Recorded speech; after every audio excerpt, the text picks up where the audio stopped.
Assalamualaikum warahmatullahi wabarakatuh. Alhamdulillah, sahabat dan kerabat yang dirahmati oleh Allah Subhanahu wa Ta'ala. Pada malam ini saya kebetulan bersilaturahmi ke rumah Bapak Helmi guys. Beliau adalah salah seorang tokoh masyarakat adat Kalimantan. Beliau saat ini menjabat sebagai sekjen, Pak ya. Yeah. Sekjen Pusaka, ya, DPP. Sekjen Pusaka di DPP-nya. Jadi Pusaka itu kepanjangannya. Pusaka ini singkatannya Persekutuan Suku Asli Kalimantan. Persekutuan Suku Asli Kalimantan. Itu suku apa aja yang ada, Pak? Jadi yang jelas di Pusaka ini yang ada suku, kalau kita cerita asli, Pak Ustadz lah. Artinya tadi ada Dayak, ada Banjar, ada Kutai, ya mungkin tadi ada dari utara, ya Bulungan, Tidung. Nah, tapi Pusaka juga tidak tertutup sampai pada suku asli juga, tapi Pusaka juga menghormati keberadaan putra daerah yang memang jelas-jelas mereka juga hidupnya tidak di atas komunitas, juga ada hasil karyanya untuk Kalimantan, untuk Kalimantan Timur atau untuk Samarinda. Pusaka juga menerima mereka, walaupun tadi di sini kita ada istilah suku asli. Suku asli, betul. Karena memang keberadaan suku-suku itu, Pak ya, sebetulnya hasanah kekayaan sebenarnya. Tepat sekali. Karena Allah sendiri yang ciptakan itu kan. Kalau Allah mau kan sebetulnya bisa aja satu dunia ini satu suku aja kan, bisa aja kita satu nenek moyang Nabi Adam ya kan. Cuman rupanya Allah ingin menunjukkan kekuasaannya, diciptakanlah kita berbangsa-bangsa dan bersuku-suku. Nah, tetapi tentunya kalau kan ada nih, Pak, beberapa orang mengatakan sudah zaman ini zaman modern, jangan lagi bawa-bawa nama suku, jangan bawa nama etnis. Nah, ini apa ini? Jadi kalau ada pendapat begitu, buat saya Pak Ustadz, artinya tadi tolong dulu lah mempelajari tentang sejarah, kembali kepada sejarah umat manusia sendiri. Artinya ada suku ini tadi merupakan anugerah Allah Subhanahu wa Ta'ala. Gitu loh. Suku ini merupakan salah satu sebuah kehormatan, ya, sebuah identitas seseorang. Dan ini tidak bisa dilepaskan karena ini merupakan yang kata Ustadz ini tadi, merupakan kekayaan yang ada di muka bumi ini. Kalau kita cerita Indonesia, ini adalah kekayaan Indonesia. Ada suku-suku macam. Kalau terbawa, saya rasa tidak ada masalah sepanjang jangan menimbulkan artinya egosentriknya, ya. Jangan sampai ada ego, oh saya suku ini, saya harus begini, janganlah. Kita baik-baik saja, bersama-sama membangun silaturahmi, kita jalin, itu tanpa tadi menimbulkan perpecahan di dalam NKRI. Nah, kalau ulun sendiri malah pendapat pribadi lah, artinya bisa aja kita sependapat kan, bisa juga kita beda pendapat, namanya tadi beda-beda tadi.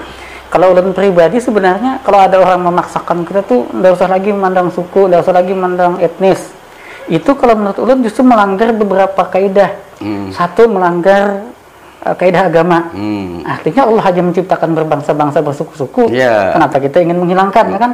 Yang kedua, kita ini kan yang berslogan Bhinneka Tunggal Ika. Kalau sudah jadi satu kan tidak ada lagi Bhinnekanya lagi. Bujur mana Pak Ustaz? Nah, tapi betul kata Pian tadi, tinggal bagaimana kebinekaan ini menjadi tunggal ikanya tadi, menjadi sesuatu yang menyatukan.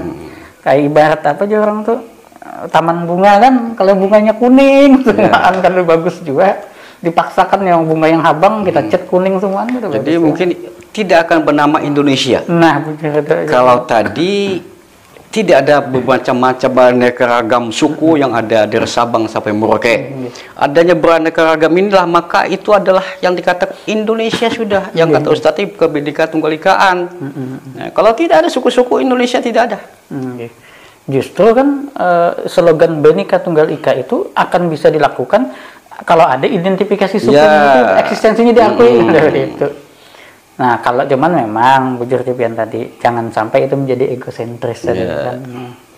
Nah, ini kembali ke masalah pusakanya, Pak, yang menurut aku ini. Ya, memang pusaka ini setahu ulun kan sudah cukup dikenal di Kalimantan Timur. Bahkan yang ulun baca sebelum ulun kenal pusaka nih, ulun kenalnya kan di media. Pusaka ini banyak biasanya nih dalam mendamaikan beberapa konflik yang pernah terjadi di Kalimantan Timur misalkan. Itu kan naik daun sekali nama pusaka tuh. Nah, tapi tentunya mungkin masih ada 1-2 masyarakat yang belum mengenal pusaka ini. Jadi awal ide terbentuknya pusaka ini sendiri Jadi di mana? saya cuma menyambung Nggih, nggih. kembali cerita dari almarhumah sebagai inisiator, sebagai deklarator almarhum Faridil Murad. Jadi pusaka ini tidak didirikan begitu langsung. Misalnya konsep-konsep berdiri, nama organisasinya apa? Enggak. Tadi menurut cerita beliau, saya dipanggil tahun 2005 itu ke Nunukan sana untuk membantu mengonsep pusaka. Ini dikaji beberapa tahun sebelumnya. Apa sih sebetulnya Kalimantan ini tadi? Sejarahnya bagaimana? Nah, menurut beliau ditemukanlah di dalam cerita buku Bunga Rampai. Artinya di zaman dulu, kalau tidak salah sekitar tahun 1910, di Kalimantan ini memang pernah ada sebuah persekutuan ya, artinya bergabung-gabungnya suku-suku tokoh-tokoh di Kalimantan ini tadi, tapi masih tidak dalam bentuk sebuah perkumpulan yang sangat resmi, tapi pernah itu ada perkumpulan tadi dari beberapa suku ini tadi. Nah, dari sinilah tadi diangkat kembali pusaka ini sebenarnya menghidupkan kembali sesuatu yang tadi Menghidupkan sejarah. sejarah itu diangkat, dihidupkan kembali oleh almarhum Faridil Murad. Nah, dari ini tadi hingga tadi adalah nama persekutuan suku asli Kalimantan menjadi sebuah nama ormas. Nah, kemudian dikembangkanlah pusaka ini nih Pak Ustadz sampai sekarang ini tadi, alhamdulillah pelan-pelan kayak sok bayi ya. Artinya barusan ada di 2 provinsi, Kaltim dan Kaltara. Nah, mengenai sumbangsi pusaka, ya kalau kita bikin catatan juga ada banyak aja. Tapi kata Pak Ustadz tadi pernah mendamaikan jelas, artinya permasalahan kasus Nunukan dan kasus Tarakan. Artinya tadi pusaka tetap menghormati dan menjaga harkat dan martabat keberadaan Kalimantan beserta dengan suku-sukunya. Tapi pusaka juga tidak ingin ada sesuatu terjadi perpecahan ya. Betul. Yang tadi akan mengorbankan pihak-pihak mereka yang tidak mengerti, yang tidak tahu menahu tentang ada gesekan-gesekan horizontal tadi, terutama anak-anak dan ibu-ibu Pak Ustadz. Sehingga tadi pusaka tadi juga ikut menamaikan. Kalau cerita Nunukan tadi memang itu tadi memang langsung kepada pusakanya, tapi pusaka juga yang akhirnya tadi berinisiatif beserta dengan tokoh-tokoh yang Nunukan tadi melakukan pendamaian. Dan ulun juga Pak, ini campur bahasa Kalimantan ya. Bapak kita memang Banjar. Iya, memang Banjar. Jadi ulun itu juga sempat berpikir Pak, ketika awal-awal dulu kan otonomi daerah, itu kan mulai kan ormas-ormas ke daerah yang muncul. Ulun ini jujur aja termasuk orang yang pada saat itu khawatir dengan munculnya semangat ke daerah ini. Tapi setelah ulun renungkan dalam-dalam, tadi kan menurut konsep agama, bahkan termasuk konsep pemerintahan, ulun justru kemudian menjadi orang yang mendukung munculnya ormas-ormas ini. Bahkan semua ormas kalau perlu didukung gitu. Kenapa? Karena untuk pikir kayak gini, satu, menghilangkan identitas keormasan ini justru membahayakan persatuan pertama. Yang kedua, melawan sunatullah. Allah saja mengatakan kan di dalam Al-Quran itu, inna khalaqnakum min dzakari wa unsa, aku ciptakan kamu laki-laki dan wanita, wa ja'alnakum syu'uban wa qabaila, aku jadikan berbangsa-bangsa bersuku-suku, lita'arafu, untuk saling mengenal. Nah, kalau kita itu sudah satu identitas kan perlu saling mengenal lagi, tidak ada interaksi lagi kan, itu satu dari segi sunatullahnya. Yang kedua dari segi pemerintahan yang ulun pikirkan ini, ulun justru bagus ada ormas ini. Kalau ada konflik tinggal kepala ormasnya jadi pegang kan. Coba kalau kita ini suku-suku berpencar-pencar, tidak ada organisasinya, tidak ada paguyubannya, misalkan siapa yang hendak mendamaikan? Nah, tapi kalau ada kepala-kepala, ada organisasi, kan lebih nyaman pemerintah ini. Justru kemunculan ormas-ormas ini menurut menjadi keuntungan sendiri bagi pemerintah. Pemerintah ada perlu keluar duit, mereka kan ormas ini kan pada unit mandiri nih. Kayak pusaka aja kan, tokoh-tokohnya kan orang-orang yang punya kapasitas, ada rektor, ada pengusaha, nah, sehingga tidak perlu bantuan pemerintah kan untuk hal-hal yang seperti itu. Ya walaupun kelewatan juga kalau pemerintah kadang membantu. Anaknya kan, gawiannya sudah ditolongi kan, bayangkan ngumpulin orang ribuan kalau menyerahkan duit orang berapa anggaran itu.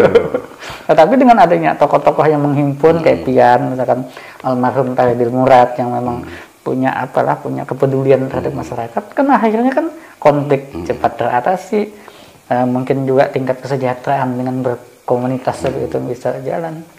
Ya walaupun memang Pak, kalau ulun melihat yang namanya setiap sesuatu itu pasti ada efek samping. Pasti.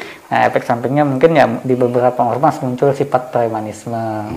Tapi ulun rasa premanismenya pun kalau di ini kan jadi bisa dikendalikan kan gitu. Jadi kalau merespon kisah Pak Ustadz tadi tentang ormas itu bagus. Artinya ada kelompok-kelompok lah masyarakat menghimpun dirinya dalam sebuah kelompok, entah itu apa ngarannya kan.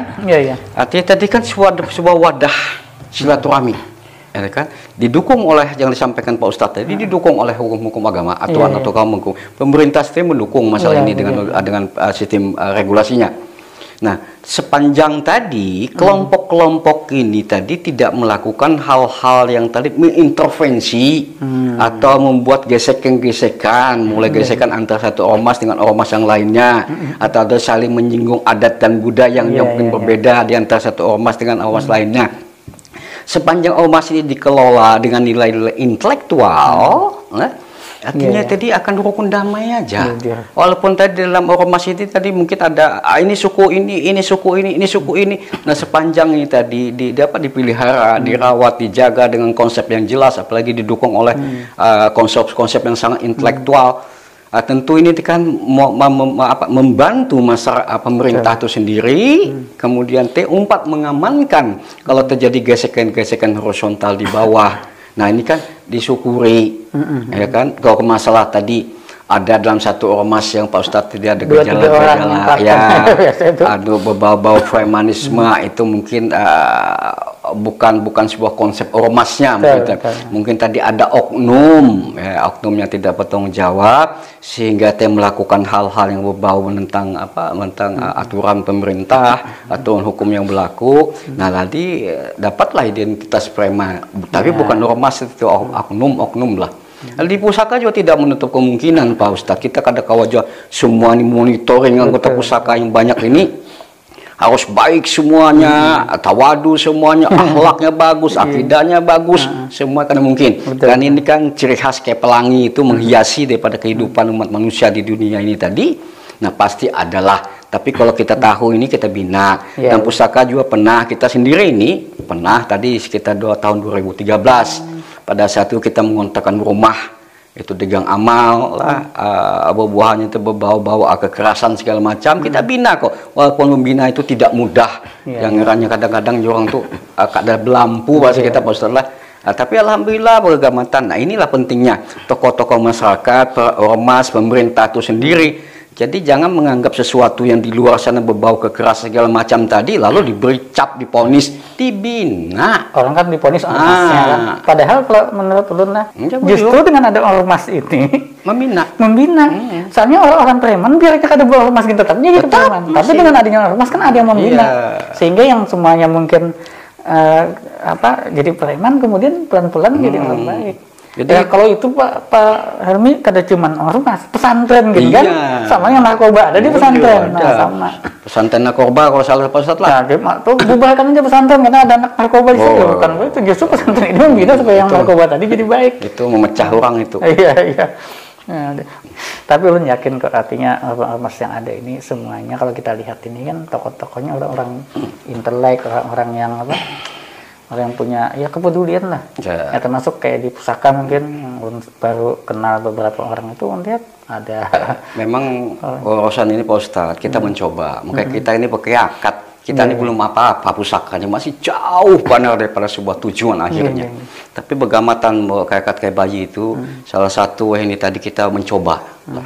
Mencoba menghimpun para intelektualitas khususnya dari para akademisi, baik yang ada di Ulmu, di Untak, di IAIN sendiri itu ada, kemudian juga dari pihak dari Universitas Borneo yang ada di Tarakan. Kita coba tadi supaya apa? Supaya ke depan pusaka ini memiliki konsep, atau kalau kita kisah ini Ence salah satu akademisi. Pusaka itu kenapa suatu saatnya kalau puisi jualan, dagangan, yang dijualnya itu adalah hasil intelektual.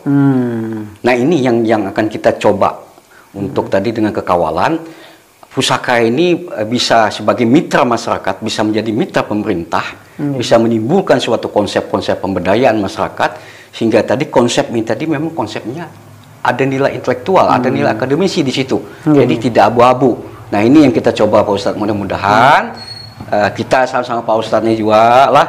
Tadi suatu saat sampailah di tujuan Pak Ustadz dengan dukungan yang pihak-pihak intelektual atau tokoh-tokoh sekarang yang ada di dalam DPP Pusaka. Ya kalau ulun pribadi Pak sebagai seorang ya ting sami bergerak di bidang budaya kan dan juga dakwah, insya Allah ulun akan siap lah bekerja sama dengan siapapun yang mana tujuan kita ini baik. Nah ulun lihat kan dakwah itu tidak semata-mata harus ceramah di masjid kan. Ketika kita bergaul dengan orang atau sekelompok orang dan di situ ada nilai-nilai kebaikan, ulun yakin di situ ada dakwah. Ya, nah itu bujur Pak Ustadz. Artinya kita nih mendapat Pak Ustadz lah, walaupun kita nih jauh daripada nama Ustadz, apalagi kalau ulama, artinya untuk memberikan mendidik manusia ini tadi, masyarakat itu sendiri. Artinya puji Pak Ustadz, tidak harus tadi dakwah itu tadi harus lewat ceramah segala macam, harus ada gelar segala macam. Tanpa merendahkan yang itu. Ya tidak, kita tetap menghormati kan Ustadz, ulama, habaib itu kita hormati keberadaannya. Tapi bagi kekawalan yang lain, anggota masyarakat lain, apakah tadi termasuk pemerintah juga mungkin di dalam ini tadi, kalau melakukan hal-hal pembinaan, menyampaikan sesuatu kebajikan terhadap sesama manusia, yaitu itu kan beberapa bagian Pak Ustadz perintah agama. Jadi tidak perlu, kalau itu wajib jenjang itu melalui jenjang pendidikan pesantren sampai pada S1, S2, S3 tentang ilmu agama itu wajib. Tapi tadi sebagai anggota masyarakat aplikasinya aplikasi itu tadi boleh aja menyampaikan kebajikan itu. Iya, karena ulun merasa dakwah itu intinya kan kebaikan. Nah, dan banyak sebenarnya celah-celah yang belum tersentuh oleh dakwah yang konvensional kan, gitu. Seperti di budaya, di keormasan. Nah, di keormasan ini ulun lihat banyak celah-celah situ. Sehingga kalau bisa ya jangan lagi ada yang identik dengan premanisme. Justru diidentikan tuh karena ada celah dakwah, mungkin sih ada yang masuk ke celah dakwah itu. Padahal setahu ulun gitu, ulun bergaul dengan teman-teman yang tanda petik dibilang preman, ternyata rata-rata orang baik-baik kok. Cuma kadang-kadang karena tidak ada arah. Jadi Pak Ustadz sama yang kita kisah tadi sebelum ini Pak Ustadz, arti tadi masyarakat, anggota masyarakat yang memiliki kekurangan, baik permasalahan ekonomi, pekerjaan segala macam, lah masalah parkir, yang masalah yang ada yang mengatakan ilegal yang menjual memang itu memang tidak ada izin jual aja. Itu jangan disalah mereka diponis ini ilegal sekarang. Si Buji ini mengacu kepada tadi kemampuan bapak-bapak kita di pemerintahan ini tadi.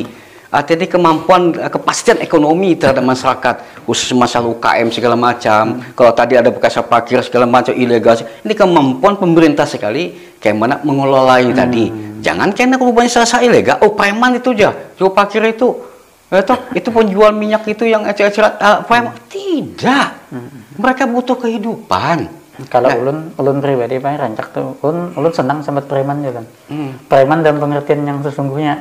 Kalau preman sebenarnya kan orang bebas kan, orang yang tidak terikat dengan, tidak diperbudak. Preman, polisi aja ada yang pakai preman.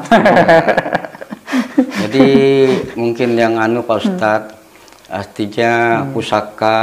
Ya kedepannya nih Pak, apa nih rencana? Kedepannya tadi Pusaka mencoba pengamatan Pak Ustadz.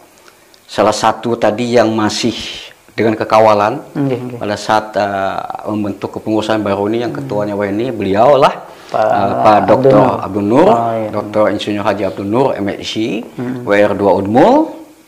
Kita kekawalan sudah merembukan apa artinya kita ini di dalam suatu perkumpulan yang dikatakan Pusaka ini tadi.